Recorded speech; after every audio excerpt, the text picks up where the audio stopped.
Make It Right, the Manufacturing Podcast. Have you ever been to Walt Disney World in Florida? I went many years ago with my husband because I'd never seen it as a child, and he had. Our very first ride was It's a Small World.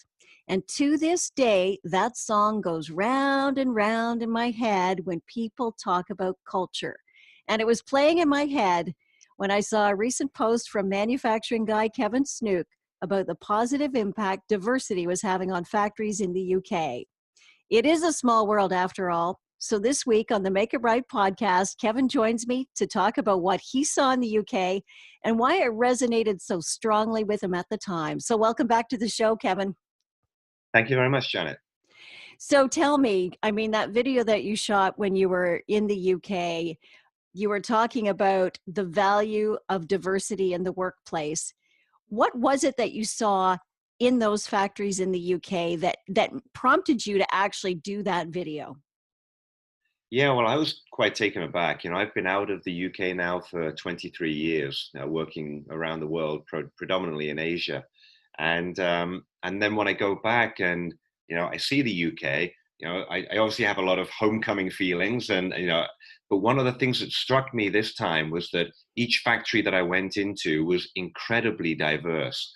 And I'm talking about factories with, maybe 140 people, but 14 different nationalities making up those 140 people.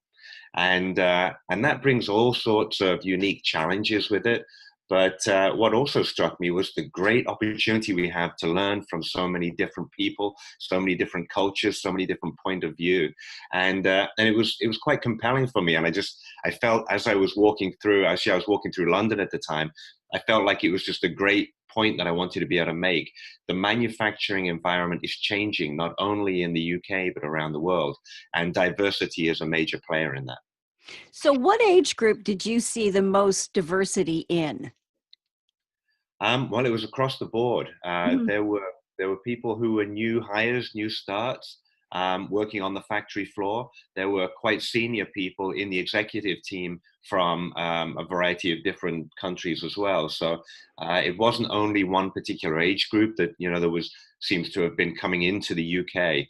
It really was right across the board and right across different income levels, right across different societal levels. And they were all being integrated into this company. So when you looked at that, like the diversity was reflected right across the organization then? Yes, it was. And yeah. there were senior executive members that were from outside of the UK, as well as factory floor workers, and from a wide range of you could say capability levels, a wide range of or skill levels, and a wide range of communication capability levels as well. There were people within the group that were struggling to speak English as well. And I think that's a very important factor because it means that as these dynamics are changing in businesses, we have to change the way that we're leading those companies. Mm-hmm. So based on your reaction to the diversity you saw in the UK, I'm guessing that this is not the norm that you're seeing across factories when you travel to other countries. I don't think I'm seeing it to the same extent. And this might be part of the the influx of people from the EU into the UK, because out of those 14 different nationalities, the majority of them were from the EU. So that may be part of it. I don't see the same thing in Japan, Korea, Thailand. So Southeast Asia and Northeast Asia, and certainly not in China. I've worked with teams that have a large influx of expats that are there to start up the business. And so, if you have a multinational company that already has a fairly diverse workforce and they're sending people to China to start up a factory, then you may have a variety of different leadership people that are from different countries, but not what I would say was almost like organic diversity, which I see as different. I think it's interesting that you say that about the UK, and then you think about the Brexit situation, and you're like, it's a bit of a mismatch to me. But I guess that's the way it is. And I don't want to get into a political discussion with you either. So, Yeah, and I don't know whether that's a mismatch or whether that they're cause and effect in some ways. I think there is a challenge with managing diversity, and there's a challenge with managing diversity, whether that's in a company or a town or you know, a country. And so there may be a little bit of a backlash from diversity as well, and that might be part of what's going on with the Brexit situation. My feeling is that it's the backlash is missing out. What you want to be able to do is to see, how do we embrace that diversity? How do we use the skills and the capabilities from all these different, you know, viewpoints, and then integrate them into every part of our business. So not just the manufacturing floor to get new creative ideas, but, you know, the marketing department, the sales department, the executive leadership team. How do we use those strengths in every different part, and then be able to grow the business based on the back of those strengths? right. Well, and I think it's depending on what culture you grew up in, or if you grow up in different cultures, people have a different way of looking at things, right? So when it comes to problem solving, if you have a diverse group of people around the table, you're probably going to find the solution that you need because everybody's coming at it from a different angle.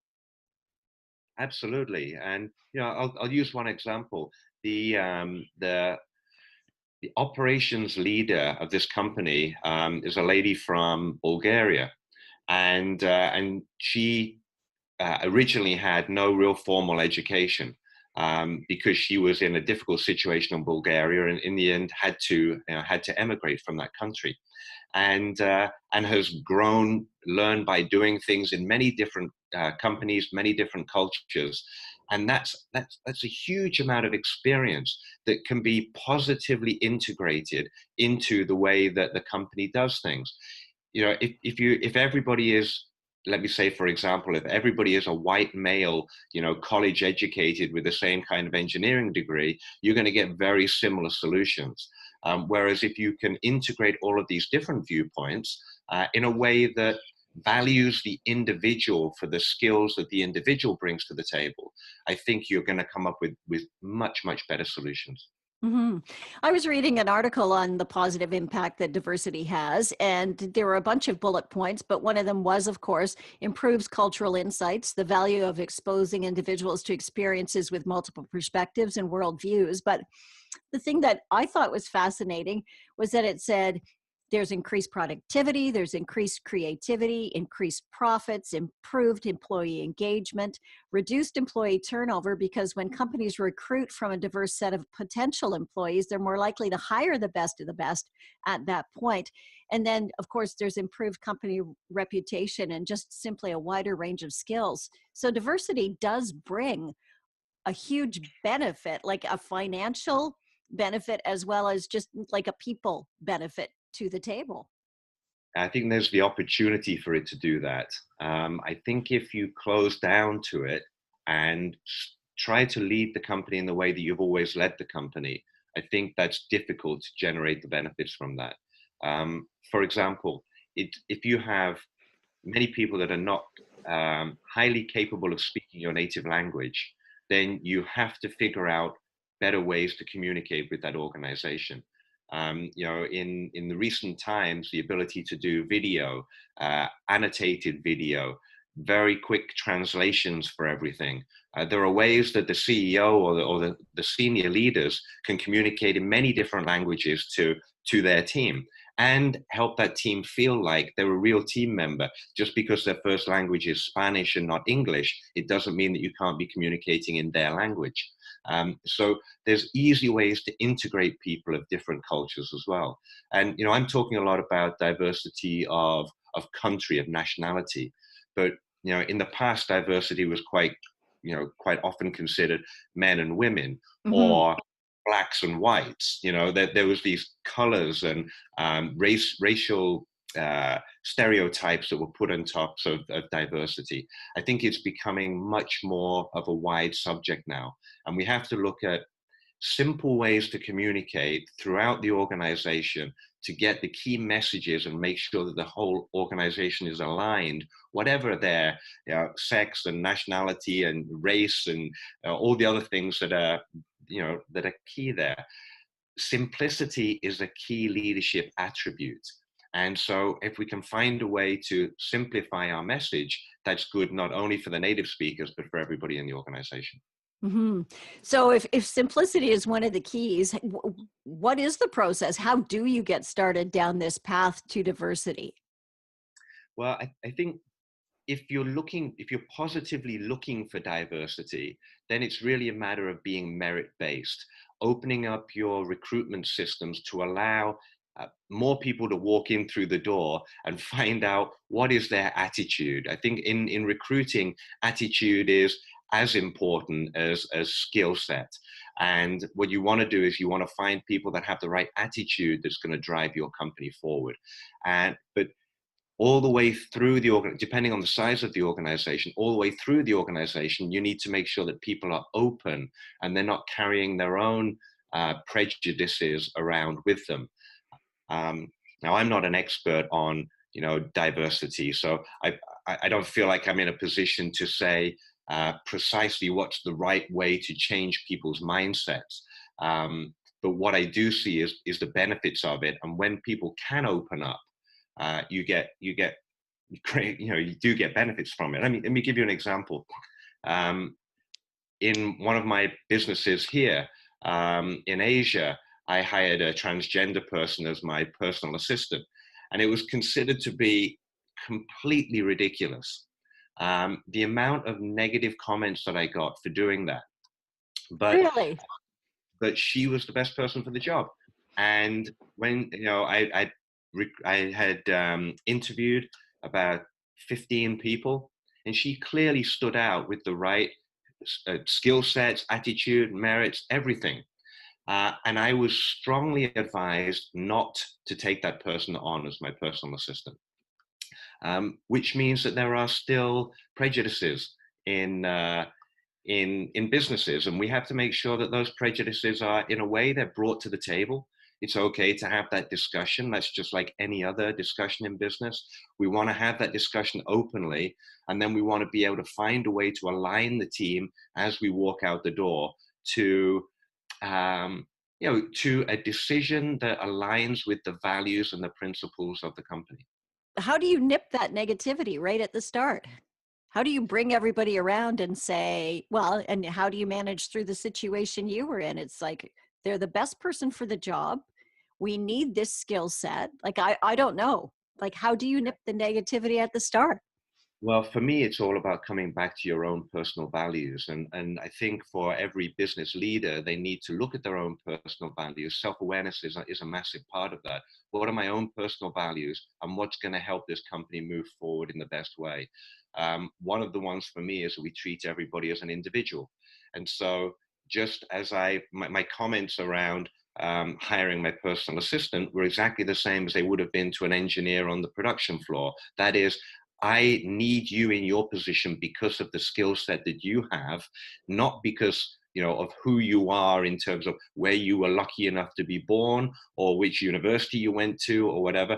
What is the skill set and the attitude that you bring to the job as an individual? That's what I'm looking for, and that's always been one of my values. And I think that plays well into the companies. If you can go back to your corporate values, your corporate direction, and then just make decisions in line with that. Once we use the values to make decisions, decision making becomes pretty easy. Right. Well, provided you have good values, right?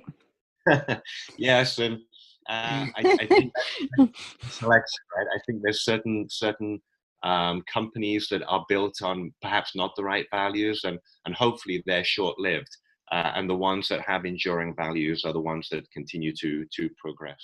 Right. Do you think, do we need to make accommodations for this diversity?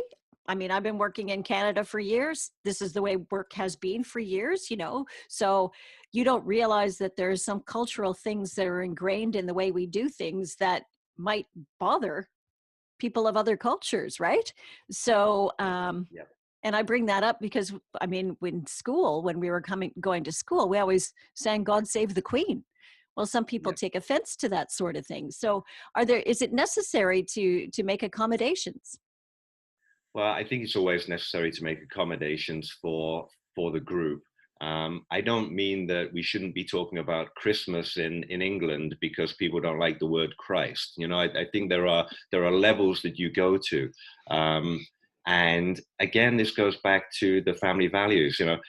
If there's certain people that are if we've got, Muslims and Hindus and Buddhists and Christians and everybody working in the workforce, then why not celebrate all of them? Mm-hmm.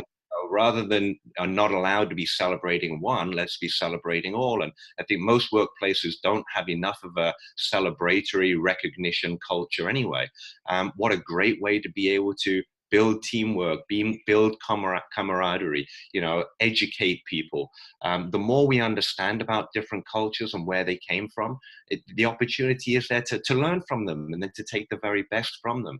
So, accommodation, yes, of course, we always have to be aware of different sensibilities.